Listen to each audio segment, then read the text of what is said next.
तर नमस्कार मंडळी, मी ऋषिकेश पापाळे. आज आपण बघणार आहोत संभाजी महाराजांना नक्की कुठे पकडलं गेलं आणि कुठे मारण्यात आलं. नक्कीच आपणा सर्वांना ज्ञात असेल पुणे जिल्ह्यातील तुळापूर हे ठिकाण आणि याच ठिकाणी असणारं संगमेश्वर मंदिर. मग याच ठिकाणी पकडलं होतं का संभाजी महाराजांना? तर नाही. कोकणमध्ये असलेलं संगमेश्वर हे ठिकाण अत्यंत घनदाट जंगलामध्ये वसलेलं आहे आणि याच जंगलामध्ये सरदार मुकर्रब खान आणि त्याच्या मुघल सेनेने संभाजी महाराजांना घेरलं आणि पकडलं गेलं. तो दिवस होता 1 फेब्रुवारी 1689.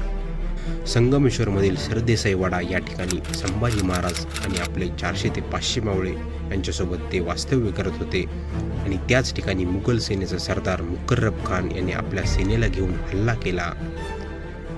अचानकपणे केलेला हल्ला आणि शत्रूचं असंख्य सैन्यबळ यापुढे संभाजी महाराज आणि त्यांचे सहकारी कवी कलश हे पकडले गेले. त्यानंतर त्यांना घेऊन मुघल सेना बहादूरगडाकडे मार्गस्थ झाली.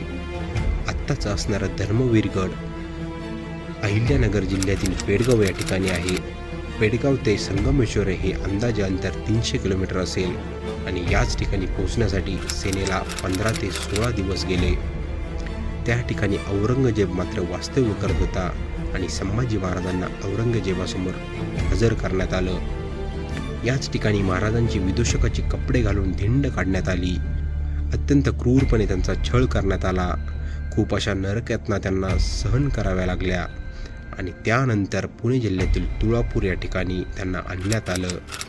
पेडगाव ते तुळापूर हे अंदाजे अंतर 90 किलोमीटर असेल आणि याच ठिकाणी त्रिवेणी नदीच्या संगमावर त्यांची क्रूरपणे हत्या करण्यात आली आणि तो दिवस होता 11 मार्च 1689. धन्यवाद.